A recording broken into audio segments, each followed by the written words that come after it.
Hello students, welcome to our YouTube channel. तो कैसे हो आप सब। तो आज से हम स्टार्ट करेंगे क्लास 9 का फिजिक्स का चैप्टर, जो कि हमारा होने वाला है मोशन। तो ये चैप्टर जो है काफी ज्यादा इंटरेस्टिंग होने वाला है और इस चैप्टर के अंदर न्यूमेरिकल सेक्शन भी इन्वॉल्व है। तो इस चैप्टर को ध्यान से पढ़िएगा। तो चलिए टाइम वेस्ट ना करते हुए हम अपना चैप्टर को स्टार्ट करते हैं। तो चलिए स्टार्ट करते हैं हम अपना चैप्टर। तो बेसिकली जैसा कि हमें पता है कि जितने भी हमारे लिविंग थिंग्स हैं, लाइक एनिमल्स हो गए, हम ह्यूमंस हो गए या बर्ड्स हो गए, वो एक जगह से दूसरी जगह पे क्या करते हैं, मूव करते रहते हैं, है ना। एक जगह से दूसरी जगह पे मूव करते रहते हैं। तो मोशन और मूवमेंट बिल्कुल सिमिलर वर्ड है एक दूसरे के लिए। तो उसमें क्या होता है, जब वो मूव करते हैं तो वो किसी रेफरेंस पॉइंट के रिस्पेक्ट में अपनी पोजिशन को चेंज कर रहे होते हैं, ठीक है। लेकिन अगर उसी जगह हम दूसरा लिविंग ऑर्गेनिज्म हमारे पास जैसे कि ट्री है, लेकिन ट्री क्या करता है, वो अपनी पोजीशन चेंज नहीं करता है। तो उस केस में क्या होता है, वो अपनी पोजीशन चेंज नहीं करता, बट उसकी जो स्टेम्स लीव्स होते हैं वो क्या कर रहे होते हैं, मूवमेंट में होते हैं, यानी मूवमेंट कर रहे होते हैं। किसकी वजह से? एयर की वजह से। तो वो जो स्टेम है वो भी क्या होती है, मूवमेंट कर रही होती है। बट वहीं अगर हम नॉन लिविंग थिंग्स को देखें तो नॉन लिविंग थिंग्स कभी भी अपनी पोजीशन चेंज नहीं करते हैं। तो इसी से रिलेटेड है हमारा ये चैप्टर, जिसमें पहला जो हमारा टॉपिक होने वाला है, जो चैप्टर का नाम है, जो कि क्या है, चैप्टर का नाम अपना है मोशन। तो क्या कहता है मोशन? तो मोशन का मतलब होता है कि जब कोई ऑब्जेक्ट अपनी पोजीशन को विद रिस्पेक्ट टू सराउंडिंग और with respect to time change करता रहता है, तो इट मींस वो ऑब्जेक्ट मोशन में है। जैसे कि इसको एक एग्जांपल लेके समझते हैं। जब आप अपने घर से स्कूल जाते हैं तो आप क्या करते हैं, सबसे पहले अपने घर से जब निकलते हैं गेट से, तो आप अपने पड़ोसी का, नेबर का घर को क्रॉस करते हैं। इट मींस आपने अपनी पोजीशन जो है वो नेबर के घर के साथ चेंज करी है ना। अपने घर के साथ फिर नेबर के घर के बाद दूसरा, फिर तीसरा, फिर ऐसे करते थे, एक गली, दो गली, इस टाइप से आप बार बार पोजीशन को चेंज करते जा रहे हैं। और जब ये पोजीशन चेंज कर रहे हैं तो साथ साथ ये पोजीशन चेंज करने में आपको कुछ टाइम भी लग रहा है। तो जब आप ये दोनों फिनोमिना आप एक साथ कर रहे हैं, इट मीन्स अपनी पोजीशन को, सराउंडिंग्स और पोजीशन को जब टाइम के साथ चेंज कर रहे हैं, तो उसको कहते हैं हम मोशन में, है ना। उसको हम क्या बोलते हैं, मोशन। इट मींस उस टाइम वो जो ऑब्जेक्ट है वो किस में है, वो मोशन में रहा होगा। तो यही है हमारा मोशन की an object is said to be in motion if it change its position with time and with respect to its surroundings. Clear? जैसे कि अभी बताया, ये रेफरेंस पॉइंट है, मान लेते हैं ओरिजिन। यहां से ऑब्जेक्ट यहां पहुंचा, फिर यहां पहुंचा, फिर यहां पहुंचा। तो ये क्या कर रहा है, अपनी पोजीशन को चेंज करे जा रहा है अलग अलग पॉइंट पे, और यहां से वहां तक जाने में इसको कुछ टाइम भी लगा है। क्लियर? तो इट मींस ये ऑब्जेक्ट मोशन में। दूसरा, उसी से फिर एक और वर्ड अपने पास बनता है जिसे हम कहते हैं रेस्ट, स्टेशनरी पोजीशन। तो रेस्ट जस्ट इसका ऑपोजिट, कि जब कोई ऑब्जेक्ट अपनी पोजीशन को सराउंडिंग्स और टाइम के साथ चेंज नहीं करता है, तो इट मींस वो ऑब्जेक्ट उस टाइम रेस्ट पर है। जैसे कि घर में रखे हुए अपने टेबल, कुर्सी और जो बेड होता है वो हमेशा क्या रहता है, अपनी एक पोजीशन पे फिक्स रहता है। तो इट मींस वो अपनी पोजीशन को चेंज नहीं कर रहा है, तो इट मींस वो रेस्ट पर है। क्लियर है यहाँ तक? तो ये हो गया हमारा मोशन और रेस्ट। अब रेस्ट पे होने के भी कई सारे फैक्टर्स होते हैं कि एक ऑब्जेक्ट तब रेस्ट पे होता है जब उस पर लगने वाली सारी फोर्सेस का सम, मान लेते हैं ये भी 5 न्यूटन है और ये भी 5 न्यूटन, इस ऑब्जेक्ट पे दोनों डायरेक्शन में 5 न्यूटन फोर्स लग रही है। तो ये दोनों क्या करेंगे, ये पॉजिटिव 5, ये नेगेटिव 5, तो टोटल सम कितना हो गया यहाँ 0। तो जब दोनों यानी सारी फोर्सेस का सम तब क्या हो जाए, 0 हो जाए, तो इट मींस वो ऑब्जेक्ट उस टाइम रेस्ट पे। तो रेस्ट पे होने का सबसे बड़ा रीजन होता है sum of all forces on an object is 0। जब किसी ऑब्जेक्ट पे लगने वाली सारी फोर्सेस का सम 0 हो जाए, तो इट मींस वो ऑब्जेक्ट रेस्ट पर है। क्लियर? तो अब यहां से हमारा जो है चैप्टर स्टार्ट होगा। मोशन को डिस्क्राइब करने वाले टर्म्स हम स्टार्ट करेंगे। तो जो सबसे पहले आएगा वो आता है हमारा डिस्टेंस, ठीक है। तो पहला टर्म है अपने पास डिस्टेंस। तो डिस्टेंस क्या होता है कि मान लेते हैं ये एक ऑब्जेक्ट है, पॉइंट ए से ये पहुंचा पॉइंट बी पर, और यहां से गया ये पॉइंट सी पर, और फिर ये आ गया एक और पॉइंट डी पर। तो इसमें हमने क्या करा, यहां से चले, फिर इधर गए और ये इधर गए, राइट।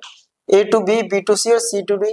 तो जो इसकी एक्चुअल लेंथ है इस पाथ की, जिसपे हम क्या करें, चलते हुए गए, उस एक्चुअल लेंथ को कहते हैं हम क्या? डिस्टेंस।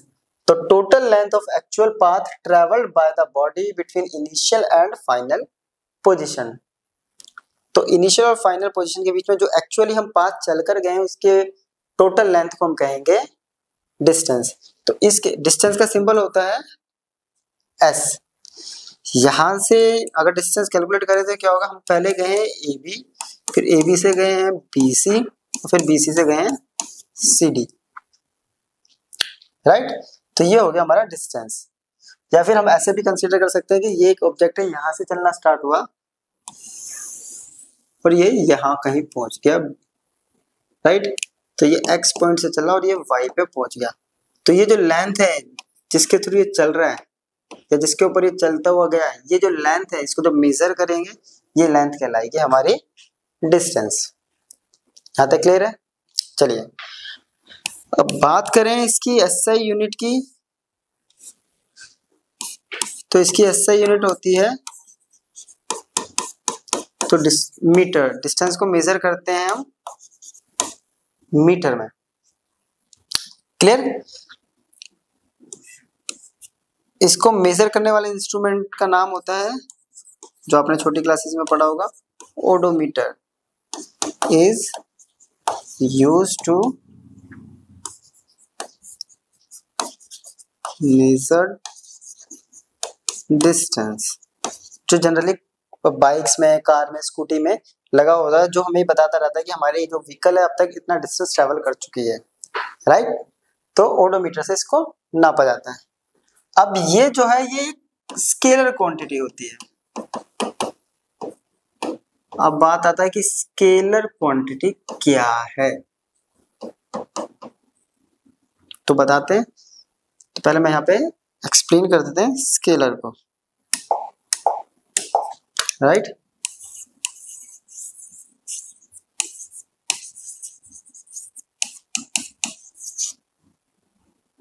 तो those quantities which have only magnitude but no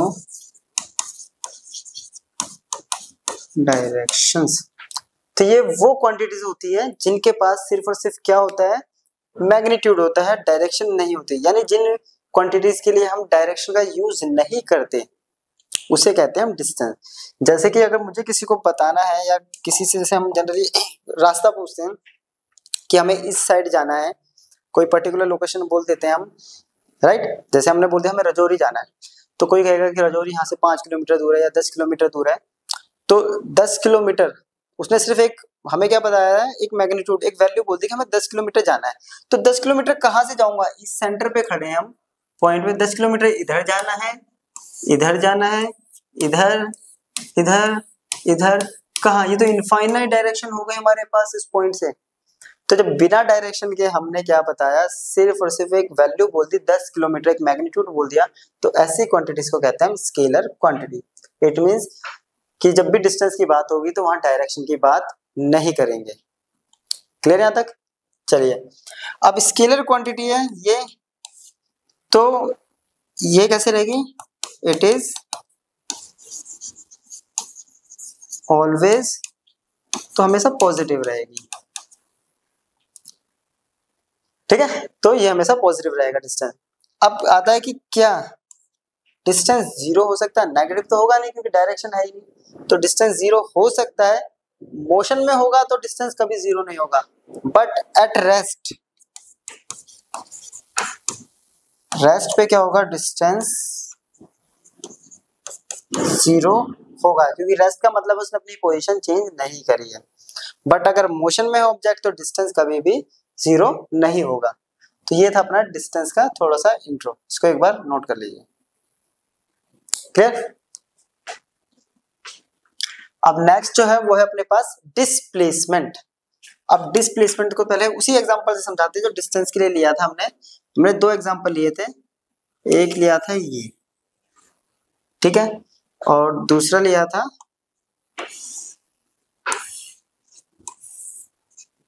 ए, यहां से गए बी, बी से गए सी और सी से गए डी।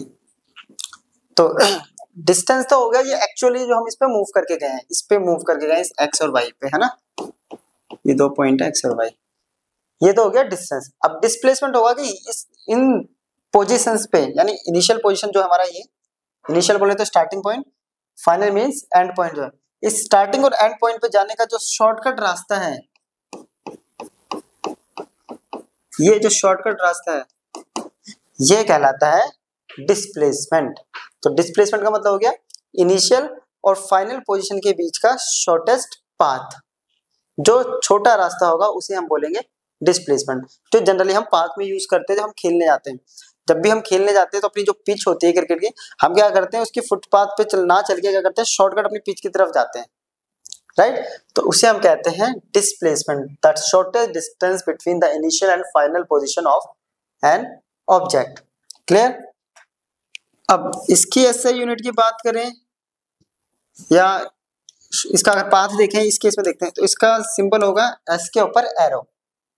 एरो क्या बताता है? डायरेक्शन, और साथ साथ एरो का मतलब होता है वेक्टर। अभी वेक्टर को यहाँ पे एक्सप्लेन करेंगे आगे। तो इसका जो पाथ है वो हो गया एक्स वाई, इसका जो डिस्प्लेसमेंट है वो हो गया ए से D, A D, shortcut. Clear. बात करें इसकी एसआई यूनिट की, तो ये भी मीटर, क्योंकि ये भी तो लेंथ का ही पार्ट है, शॉर्टकट ही सही लेकिन है ये भी लेंथ। क्लियर। अब ये एक वेक्टर क्वांटिटी है, इट इज अ वेक्टर, ये एक वेक्टर क्वांटिटी है। अब आता है कि वेक्टर क्वांटिटी क्या होती है। चलो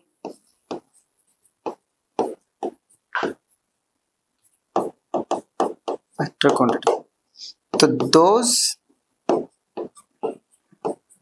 quantities which have both magnitude as well as direction, right. तो वो क्वांटिटीज जिनके पास मैग्नीट्यूड के साथ साथ डायरेक्शन भी इन्वॉल्व हो उन्हें हम कहते हैं वेक्टर क्वांटिटीज। तो डिस्प्लेसमेंट जो है वो वेक्टर क्वांटिटीज है, यानी डिस्प्लेसमेंट की बात होगी तो वहां पर डायरेक्शन की बात जरूर होगी, क्योंकि हमने यहाँ शॉर्टकट मारा है कि हमें एक्स से वाई इस डायरेक्शन में जाना है, ए टू डी इस डायरेक्शन में जाना है। या जो अभी रास्ता हम पूछ रहे थे, तो उसके लिए जब हम रास्ता पूछेंगे तो कोई भी इंसान हमें कैसे बताता है कि आपको स्ट्रेट जाना है इतने किलोमीटर, उसके बाद आपको राइट या लेफ्ट टर्न लेना है, फिर उसके बाद आपको ये पर्टिकुलर लोकेशन दिखेगी, वहां से आपको फिर राइट लेना है या लेफ्ट लेना है, तो वो वहां से अपने को इंडिकेट करता है। सेम काम करता है हमारा गूगल मैप, उसमें भी डायरेक्शन अपने को इंडिकेट की होती है। तो ऐसी क्वांटिटी जिसमें हम डायरेक्शन की बात करते हैं उसे हम कहते हैं वेक्टर क्वांटिटीज। तो डिस्प्लेसमेंट एक वेक्टर क्वांटिटी है, और वेक्टर क्वांटिटी है इसलिए it can be zero, positive और, तो ये जीरो भी हो सकता है, पॉजिटिव भी हो सकता है और नेगेटिव भी। पॉजिटिव नेगेटिव का पता चल गया कि किसी रेफरेंस पॉइंट से ये डायरेक्शन अगर पॉजिटिव है तो ये डायरेक्शन ऑटोमेटिकली। अब आता है जीरो पे, तो जीरो के दो केस हो गए, जीरो डिस्प्लेसमेंट। पहला केस तो हो गया इसमें जब ऑब्जेक्ट चलना ही नहीं स्टार्ट करता है, रेस्ट वाला, ऑब्जेक्ट ने मोशन ही स्टार्ट नहीं किया, अपनी पोजीशन चेंज नहीं करी, तो वो तो जीरो हो गई होगा। दूसरा केस होता है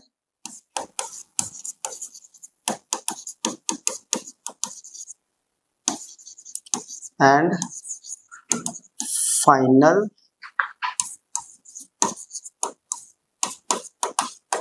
पोजीशंस आर सेम, जब इनिशियल एंड फाइनल पोजीशन क्या हो, सेम। जैसे कि अगर मैं ये एग्जांपल लूं, यही वाला, ये ए से गया बी, बी से गया सी, सी से आया डी और डी से वापस ए। अब इनिशियल पॉइंट भी इसका ए, फाइनल पॉइंट भी ए, तो शॉर्टकट बचाएगा। तो इस केस में डिस्प्लेसमेंट कितना हो गया अपने पास, जीरो। तो ये हो गया अपने पास जीरो के दो केसेस, या तो ऑब्जेक्ट रेस्ट पे होना चाहिए या फिर ऑब्जेक्ट अगर मोशन में है तो उसका इनिशियल और फाइनल पोजीशन सेम होना चाहिए। तो एक बार जरा इसको नोट कर लीजिए आप। क्लियर? चलिए, राइट। चलिए अब इस पे मैं थोड़े से कुछ केसेस लेते हैं अपनी तरफ से और अच्छे से एक्सप्लेन करते हैं। बेसिक से कुछ केसेस है। तो पहला केस ये हो गया अपने पास कि ऑब्जेक्ट ए पॉइंट से स्टार्ट कर रहा है, बी पे गया, देन बी से पहुंचा सी पर। तो इस केस में डिस्टेंस क्या होगा? डिस्टेंस इट मींस एस, है ना। तो डिस्टेंस क्या होगा? ए बी ये प्लस बी सी। डिस्टेंस का मतलब हो गया एक्चुअल लेंथ। तो ये तो हो गया डिस्टेंस। और अगर बात करें हम डिस्प्लेसमेंट की, तो शॉर्टकट कहां से पड़ रहा है? यहां से। तो डिस्प्लेसमेंट हो गया ए से। ठीक है, पहला केस क्लियर है यहां तक। अब अगर बात करें हम जो भी हमने लिया था स्क्वायर वाला केस, ये वाला, इसमें हमने क्या करा था?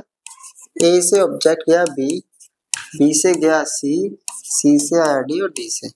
अगर डिस्टेंस की बात करें तो एक्चुअल पाथ हो गया हमारा ये ए बी, फिर हम गए इधर बी सी, फिर आए नीचे और फिर सी डी से डी ए। क्लियर? लेकिन वहीं अगर हम डिस्प्लेसमेंट की बात करें तो इनिशियल और फाइनल पोजीशन क्या है यहाँ पे? सेम। तो इसके से डिस्प्लेसमेंट हो गया जीरो। क्लियर है यहां तक? चलिए एक केस और लेता हूं मैं।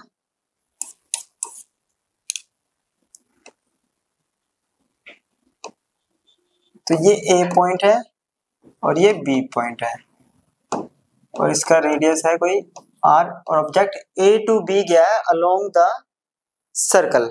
ये एक सेमी सर्कल है, तो इस सेमी सर्कुलर पाथ के अलोंग एक ऑब्जेक्ट मूव करा है ए से बी पे। तो अगर बात करें हम डिस्टेंस की, तो ये यहां से गया है इस अगर ये पूरा कंप्लीट सर्कल होता तो इस पाथ को हम बोलते हैं सरकमफेरेंस, राइट। और वो होता है हमारा 2 पाई आर। और ये सरकमफेरेंस का हाफ, इट मीन सर्कल का हाफ है, ये सेमी सर्कल है तो हाफ से क्या कर देंगे? मल्टीप्लाई, 2 से डिवाइड करते क्या बच गया हमारा? 2 से 2 खत्म, तो डिस्टेंस आ गया पाई आर। अब बात आती है डिस्प्लेसमेंट की। तो ए से बी जाने का सबसे अच्छा तरीका है ये। अब रेडियस ये सेंटर ओ था अगर, तो ये रेडियस आर होगा, ये भी रेडियस क्या होगा? आर। तो ये हो गया r plus r, it means 2r। Clear? अगर एक और एग्जांपल इसी का थोड़ा सा इसको एक्सटेंड कर देता हूं। ऑब्जेक्ट यहां से चला ए से बी पे और बी से आ गया फिर ए पर। क्लियर? और इसका रेडियस वही मान लेते हैं, सेंटर से रेडियस जो है वो है आर। इट मींस ये इसके अलोंग द सर्कमफ्रेंस चलते हुआ वापस ये डायमीटर से होता हुआ ए पे आ गया। अब बात अगर करें डिस्टेंस की, तो ये कितना होगा? ये अभी अब कैलकुलेट किया था हमने, पाई आर। तो ये पाथ की लेंथ होगी पाई आर और ये लेंथ होगी आर प्लस आर 2r। ये तो हो गया अपना डिस्टेंस। क्लियर? अब बात आती है डिस्प्लेसमेंट की, तो इसकी इनिशियल और फाइनल पोजीशन अगर देखें तो सेम है, तो 0। क्लियर यहां तक? छोटे छोटे एक केस और लेते हैं।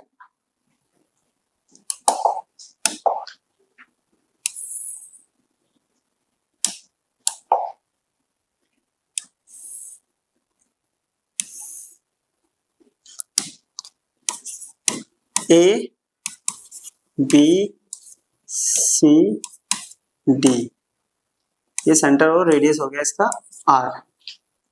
क्लियर? ये एक सर्कुलर पाथ है, इसके 4 क्वाड्रेंट हमने 4 टुकड़ों में बांट दिया इक्वल पार्ट में। ठीक है, तो कंडीशन ये है फर्स्ट कि ए टू बी, इट मींस अपने को क्या निकालना है? क्वेश्चन है कि find distance and displacement in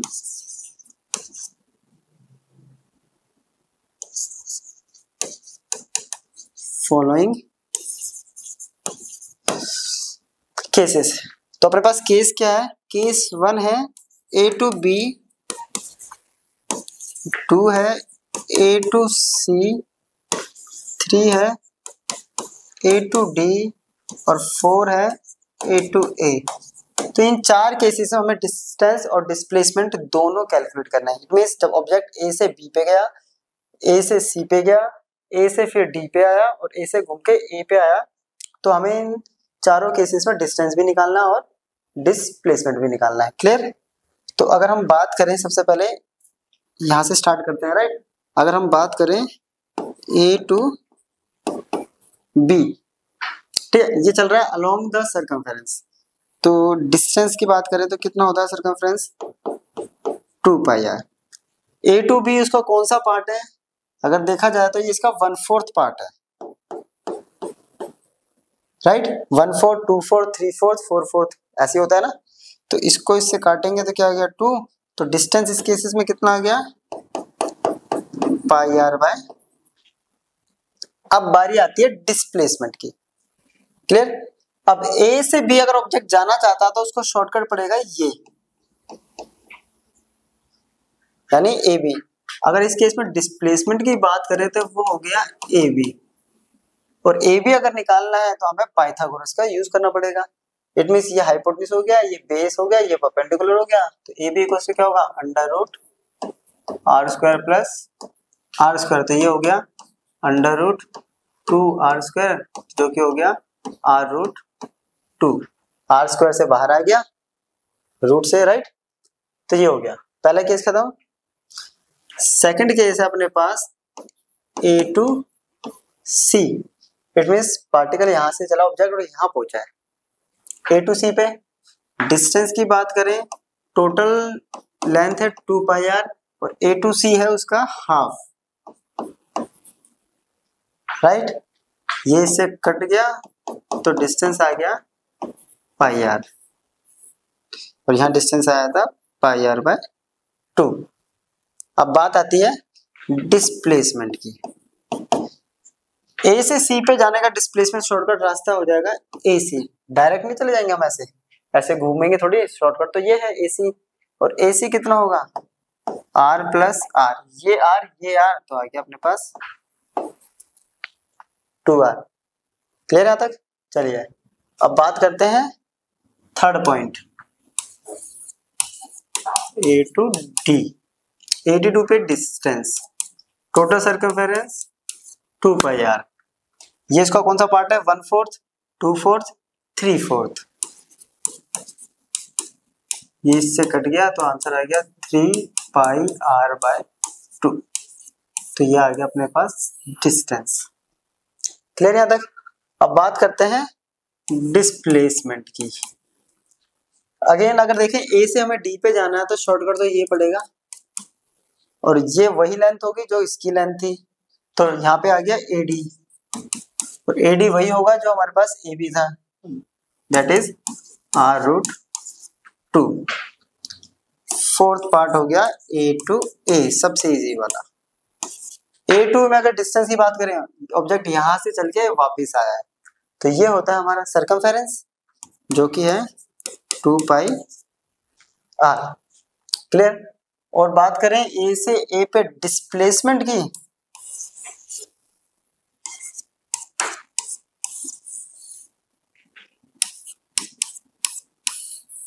तो डिस्प्लेसमेंट कितना होगा अपने पास?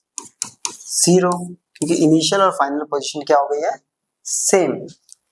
तो ये हो गया हमारे ये चारों केसेस इस पे। क्लियर? चलिए नोट कर लीजिए। अब अपना नेक्स्ट टॉपिक है यूनिफॉर्म मोशन। तो यूनिफॉर्म मोशन क्या होता है? तो पहले मैं इसको एक एग्जांपल से समझाता हूँ।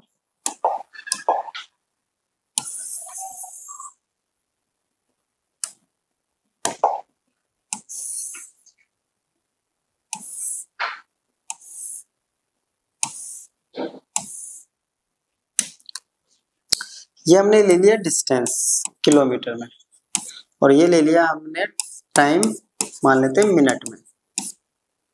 राइट। केस ये है कि पहला 5 किलोमीटर एक ऑब्जेक्ट है, उसको कवर करने में उसको लगा 20 मिनट्स, फिर नेक्स्ट 5 किलोमीटर 20 मिनट्स, उसके बाद फिर नेक्स्ट 5 किलोमीटर 20 मिनट्स, फिर 5 किलोमीटर। तो इस केस में क्या हुआ है कि जो ऑब्जेक्ट है वो हर बार इक्वल डिस्टेंस जो है इक्वल टाइम इंटरवल में ट्रेवल कर रहा है। तो ऐसे केसेस को हम बोलते हैं uniform motion, when an object covers equal distances in equal interval of time howsoever small the time interval, वो चाहे टाइम इंटरवल कितना भी छोटा क्यों ना हो, राइट। तो इसे कहते हैं uniform motion. Generally uniform motion जो मेट्रो सिटीज जैसे कि हमारी दिल्ली जैसी सिटीज में अचीव करना बहुत इम्पॉसिबल टास्क है, बिकॉज यहाँ पे ट्रैफिक की वजह से हम क्या करते हैं उसको अचीव नहीं कर पाते हैं। और अगर अचीव करना है तो हमें उससे सुबह 6 बजे से पहले पहले अगर हम रोड पे निकलते हैं देन ये पॉसिबल हो सकता है। क्लियर। और अगर इसका ग्राफ बनाए हम पोजीशन टाइम ग्राफ, तो पोजीशन टाइम ग्राफ में क्या होता है, एक तरफ डिस्टेंस और एक तरफ टाइम, तो वो कैसा बनेगा, इक्वल है तो इसका ग्राफ बनेगा ये, तो ये इसका ग्राफ बनेगा। क्लियर। वहीं दूसरी तरफ अपने पास नॉन यूनिफॉर्म और वेरिएबल मोशन, ये होता है when an object covers unequal distances in equal interval of time howsoever small the interval may be. Same उसी की तरह ही है, पहले इसको समझते हैं।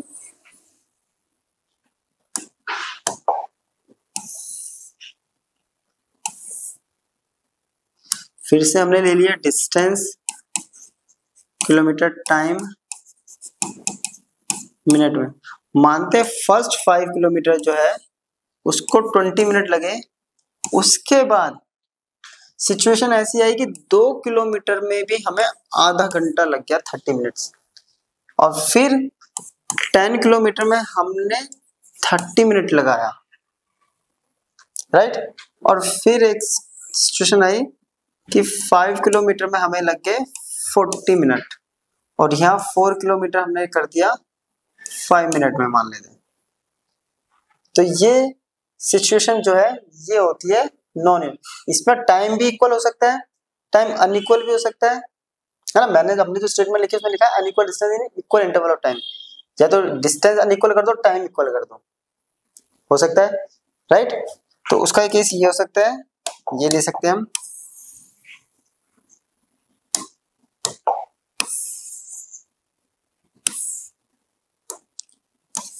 ये डिस्टेंस किलोमीटर, टाइम, यही सिचुएशन बना देते हैं।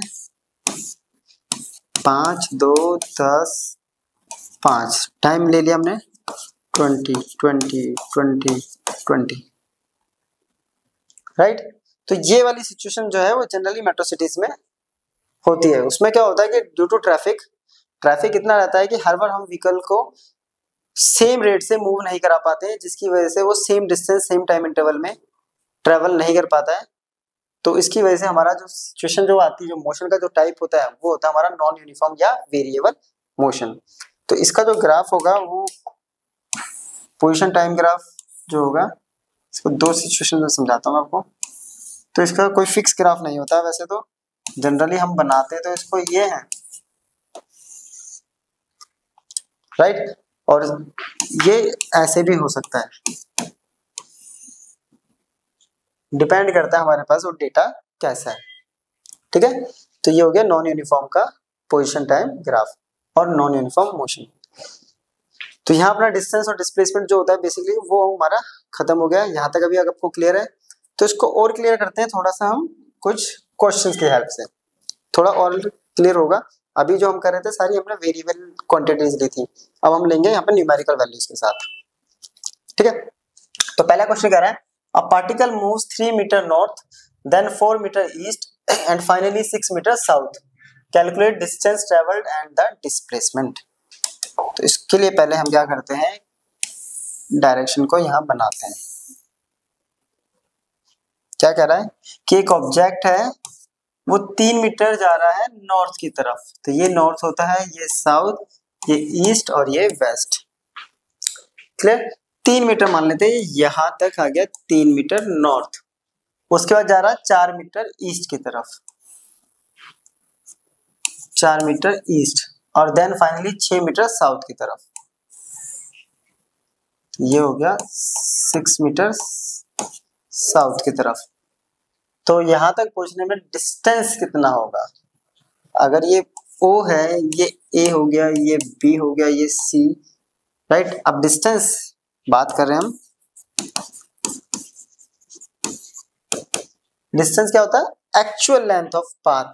इट मींस O से A प्लस A से B प्लस B से C। O से A की वैल्यू है 3, A से B की वैल्यू है 4 और ये है 6, तो ये आ गया अपने पास 6 4 10 13 मीटर। तो डिस्टेंस ट्रेवल किया है उसने, क्या है वो 13 मीटर। फिर कह रहा है डिस्प्लेसमेंट। क्लियर? अब डिस्प्लेसमेंट जो होता है वो होता है शॉर्टकट। शॉर्टकट कहां से? इनिशियल पोजीशन से। अब इनिशियल पोजीशन थी ये, यहां से यहां तक का जो शॉर्टकट होगा वो होगा ये। अब ये निकलेगा कैसे? अब ये 4 मीटर है तो ये भी 4, ये टोटल 6 है, उस 6 में से ये 3 मीटर है तो ये कितना बचा? ये 3 मीटर और ये नीचे भी। तो अब ये बन गया हमारा पाइथागोरस। तो अगर डिस्प्लेसमेंट हमें निकालना है, जो कि अपने पास आया OC, तो OC कैसे निकलेगा? अंडर रूट, इस पॉइंट को अगर D दे देता हूं मैं, अंडर रूट में OD का स्क्वायर प्लस CD का स्क्वायर है, ये होगा ना पाइथागोरस। बेस का स्क्वायर परपेंडिकुलर स्क्वायर, ये हाइपोटेन्यूज हो गया अपना। OD है 4, ये है 3, रूट लगाया तो 16 प्लस 9 जो कि होता है 25, और 25 का रूट हम सबको पता है 5 मीटर। अब ध्यान से देखिए, इस केस में डिस्टेंस 13 है और डिस्प्लेसमेंट 5। तो डिस्टेंस जो है वो हमेशा डिस्प्लेसमेंट से क्या रहेगा? ज्यादा रहेगा। इट मीन डिस्प्लेसमेंट की वैल्यू डिस्टेंस के कंपैरिजन में हमेशा कम रहेगी, सिर्फ स्ट्रेट लाइन को छोड़कर। अगर ऑब्जेक्ट स्ट्रेट लाइन पे मोशन कर रहा है, यानी सिर्फ सीधा ट्रेवल करके गया है यहाँ से यहाँ तक, तो इस केस में डिस्टेंस और डिस्प्लेसमेंट दोनों इक्वल होंगे। अदरवाइज स्ट्रेट लाइन को छोड़कर हर केस में डिस्टेंस की वैल्यू डिस्प्लेसमेंट से ज्यादा रहेगी। क्लियर? चलिए next. A circular track has a circumference of 3140 meter with AB as one of the diameter. A scooterist move from A to B along the circular path. Find his distance and displacement. What will be displacement if he covers 3/4 of the circle? क्या कह रहा है? एक circular track है, पहले तो circular track बनाते हैं, राइट? ये सर्कुलर ट्रैक क्लियर है तक? ये सर्कुलर ट्रैक है जिसका सर्कमफेरेंस हमें दे रखा है और ए बी इसका डायामीटर है, ए बी डायामीटर है। और एक स्कूटरिस्ट यानी एक स्कूटर चला रहा है एक बंदा, वो ए से बी पे जा रहा है अलोंग सर्कमफेरेंस, ठीक है? तो इसका डिस्टेंस कितना ट्रेवल करा उसने, डिस्प्लेसमेंट कितना ट्रेवल करा, ये बताना है। क्लियर? चलिए, अपने को जो सर्कमफेरेंस दे रखा है वो कितना दे रखा है? सर्कमफेरेंस होता है 2πr और वो दे रखा है 3140 मीटर। सिंपल सा है ना? और ये कह रहा है कि ऑब्जेक्ट जो है ए से बी पे पहुंचा है अलोंग द सर्कमफेरेंस। ए से बी पे पहुंचा है, ए टू बी ऐसे गया है। टोटल जो ये होता है इसे कहते हैं हम सर्कमफेरेंस, और ये हो गया सर्कमफेरेंस का हाफ, क्योंकि ये सर्कल ना बन के ये हो गया सेमी सर्कल। तो इस केस में अगर हम बात करें डिस्टेंस की, तो क्या होगा? जो हमारा सर्कमफेरेंस है उसका हो गया हाफ। तो सर्कमफेरेंस अपने को दे रखा है 3140, इसको डिवाइड कर दिया 2 से, 2 1 जा 2 1570 मीटर। तो डिस्टेंस आ गया अपना। फिर कह रहा है डिस्प्लेसमेंट। अब डिस्प्लेसमेंट करने का तो सबसे शॉर्टकट तरीका ये ए बी हो गया। तो डिस्प्लेसमेंट क्या है अपने पास?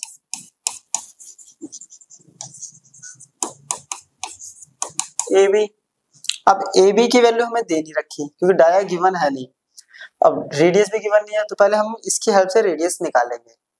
तो कैसे निकालेंगे? तो देखिए, सर्कमफेरेंस हमें गिवन है, जो कि है 3140 और ये सर्कमफ्रेंस होता है 2 पाई r के बराबर। तो 3140 2 पाई की वैल्यू होती है 3.14 इंटू r। तो r की वैल्यू आ गई 3140 अपॉन में 2 इंटू 3.14। पॉइंट हटाऊंगा तो राइट, इससे ये खत्म 10 पे, ये गया 5, तो 5 इंटू 100, तो रेडियस की वैल्यू आ गई। और ए बी अपने पास डायामीटर, तो ए बी कितना हो गया 2 times of radius, that is 2 into 500, तो आंसर आ गया 1000। तो डिस्प्लेसमेंट आ गया 1000 मीटर, और जबकि डिस्टेंस आया हमारे पास 1570। यहाँ भी देखिए डिस्टेंस ज्यादा है डिस्प्लेसमेंट से। कह रहा what will B displacement if he covers 3/4 of the circle. Displacement कितना होगा अगर ये 3/4 सर्कल कवर करता है। तो 3/4 के लिए पहले हम इसको पार्ट में डिवाइड कर देते हैं। अब देखिए 3/4 मतलब 1/4, 2/4, 3/4, इट मीन्स ये पहुंच रहा है पॉइंट बी पर। और पॉइंट बी तक आने के लिए डिस्प्लेसमेंट का सबसे अच्छा तरीका है ये। अब ये है अपने पास रेडियस आया अपने पास कितना 500, तो ये भी हो गया 500 राइट। 500 निकालते हैं किसके लिए 3/4, ठीक है। तो डिस्प्लेसमेंट कितना हो गया अपने पास, ये बराबर आ गया अपने पास ये। अब नेमिंग करनी है तो नेमिंग कर सकते हैं, नहीं तो डायरेक्ट हम कर देंगे 500 का स्क्वायर और 500 का स्क्वायर रूट में। पाइथागोरस लग गया 500 स्क्वायर, नीचे कर देते हैं, जगह नहीं है तो 500 का स्क्वायर प्लस 500 का, तो 500 का स्क्वायर जो बाहर ले लूंगा तो 500, यहाँ बच गया 1 + 1, तो 500 इंटू √2, 500 √2। √2 की वैल्यू चाहे तो पुट कर सकते हैं, 500 इंटू 1.414, तो पॉइंट हटाएंगे कट जाएगा। चलिए 5 से मल्टीप्लाई करते हैं, 5 4 जा 20, 2 7, ठीक है। 5 4 जा 20,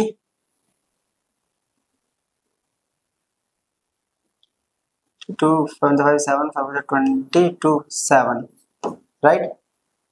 इससे देखिए 1 2 3 ये 2 0 कट जाएंगे तो आंसर आए, ये आंसर आ गया 707 मीटर। तो ये डिस्प्लेसमेंट करेगा ये 3/4 अगर सर्कल को कवर करता है तो। क्लियर है यहाँ तक। चलिए नेक्स्ट कह रहा है a body thrown vertically upward reaches a maximum height h, it then returns to ground, calculate the distance travel and displacement. ये ग्राउंड है मान लेते हैं, यहां से एक ऑब्जेक्ट को फेंका हमने यहाँ, जिसने हाइट अचीव करी h, राइट। फिर ये देन क्या हुआ ऐसे करके वापस आ गया यहां से, तो डिस्टेंस कितना होगा देखिए, डिस्टेंस की बात करते हैं। ये यहां से यहां तक गया h, फिर h ही क्या करेगा नीचे आएगा, तो डिस्टेंस हो गया 2h, क्योंकि h हाइट अगर ऊपर गया है तो h हाइट नीचे भी तो आएगा, तो डिस्टेंस हो गया 2h। बात करें डिस्प्लेसमेंट की तो वो कितनी हो जाएगी 0, क्योंकि इनिशियल और फाइनल पोजीशन तो सेम है, और जब ऐसा होता है तो डिस्प्लेसमेंट 0। चलिए next question. A body travels a distance of 15 meter from A to B and then moves a distance of 20 meter at right angle to AB. Calculate the distance travel and the displacement. क्या कह रहा है, एक body है मान लेते हैं A से B, B पॉइंट पे वो 15 मीटर गया है ना, और फिर वो राइट एंगल पे C गया है किसी पॉइंट पे 20 मीटर, इसको C मान लेते हैं। ए बी पे राइट एंगल बनाया है इसने और वो 20 मीटर चला गया, तो डिस्टेंस कितना ट्रेवल करा, ये तो काफी इजी क्वेश्चन हो गया। अगर डिस्टेंस की बात करें तो A B plus B C, ऐसे गया फिर ऐसे, तो 15 प्लस 20 ये हो गया 35 मीटर। अब बात आती है डिस्प्लेसमेंट की। यहां से यहां तक जाने का शॉर्टकट तरीका है वो है ये AC, और ये कैलकुलेट करना है तो उसके लिए हमें पाइथागोरस अप्लाई करना पड़ेगा। तो डिस्प्लेसमेंट हो गया AC, तो और AC निकालने के लिए अपने को करना पड़ेगा अंडर रूट 15 का स्क्वायर प्लस 20 का, जो कि आगे 15 का स्क्वायर होता है 225, 20 का 400, रूट ये आ गया 625 और 625 का होता है 25। तो डिस्प्लेसमेंट हो गया अपने पास 25 मीटर। अगेन डिस्प्लेसमेंट डिस्टेंस से कम। क्लियर? चलिए नेक्स्ट है अपने पास, a farmer moves along a square field of side 10 metre in 40 seconds. What will be the magnitude of displacement of the farmer at the end of 2 minutes 20 seconds from his initial position? क्या करा देखिए, ये एक square field है right, जिसकी side दे रखी है 10 metre. तो फार्मर ने यहां से चलना स्टार्ट करा है, ठीक है, मानते हैं यहां से चल रहा है ऐसे, तो साइड हो गई 10 मीटर, 10 सेकंड में वो 40 सेकंड्स में क्या कर रहा है, वो पूरा फील्ड के चारों तरफ चक्कर लगा रहा है, यानी जो टाइम ले रहा है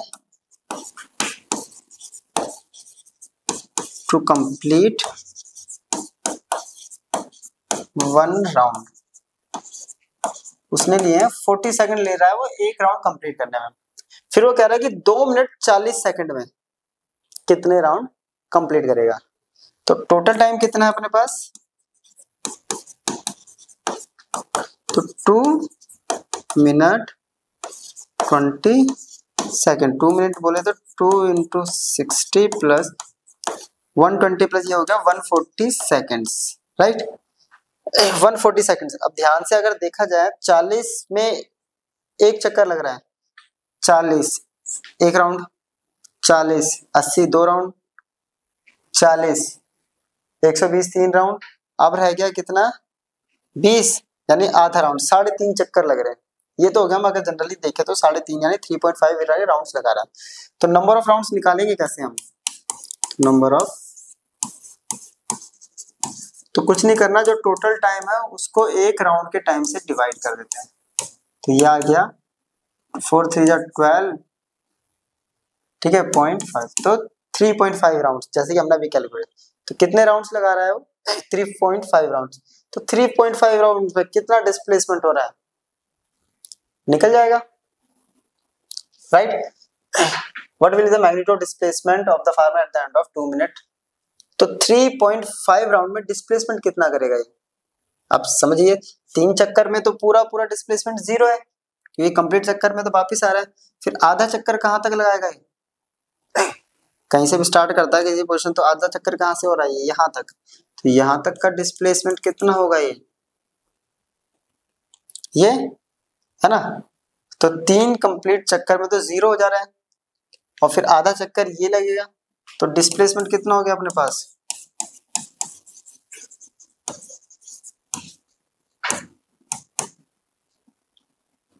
राइट।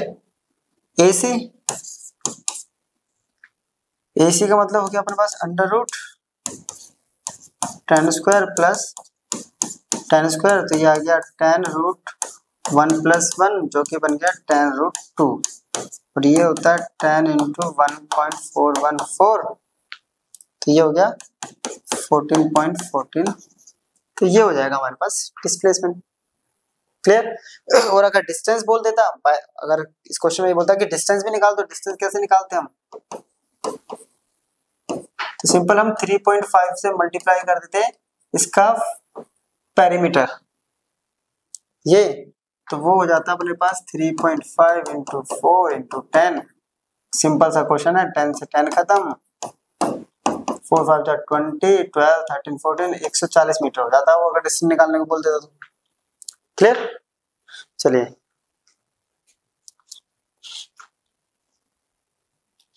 नेक्स्ट बोल रहा है an athlete completes 1 rounds of a circular track of diameter 200 metre in 40 seconds, what will be the distance covered and the displacement at the end of 2 minutes 20 seconds. बिल्कुल same पीछे जैसा question है, तो इसको पहले डायग्राम से समझेंगे।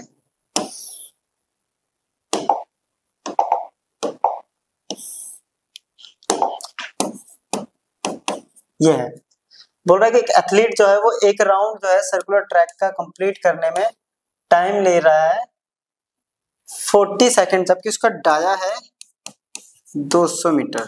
तो रेडियस कितना हो गया 100 मीटर। कितना टाइम ले रहा है एक राउंड के लिए, तो टाइम टेकन टू कंप्लीट 1, ये ले रहा 40 सेकंड, और टोटल टाइम हमें दे रखा है कि 2 मिनट 20 सेकंड्स में कितना डिस्टेंस और डिस्प्लेसमेंट ट्रेवल करेगा। तो टोटल टाइम कितना है अपने पास 2 मिनट 20 सेकंड, जो कि वही सेम पीछे वाला आंसर आ गया 140 सेकंड्स। तो पहले हम नंबर ऑफ राउंड्स निकाल लेते हैं। नंबर ऑफ राउंड्स कितना हो गए, टोटल टाइम एक राउंड का टाइम ये आ गया 3.5 राउंड्स आ गया। तो 3.5 राउंड्स ये करेगा, 3 राउंड कंप्लीट और एक आधा राउंड। इट मीन यहाँ से ऐसे करके 3 बार फिर आधा। तो पहले हम निकालते हैं डिस्टेंस। तो डिस्टेंस क्या हो जाएगा, एक राउंड होता है 2 पाई आर का, हमें निकालना है 3.5। क्लियर? तो 3.5 इंटू 2 इंटू 3.14 इंटू आर की वैल्यू है 100, पॉइंट हटाएंगे 100 से 100 खत्म, राइट। ये आ रहा है 70, यानी 7 इंटू इससे मल्टीप्लाई करेंगे 4 7 जा 7 4 जा 28, 2 7 जा 7 8 9 7 3 जा 2198 मीटर इसका डिस्टेंस हो जाएगा। क्लियर? फिर कह रहा है कि डिस्प्लेसमेंट, अब फिर से यहां से चला first round displacement 0, second round displacement 0, third round displacement 0, फिर ये गया ए टू बी। तो डिस्प्लेसमेंट कितना हो गया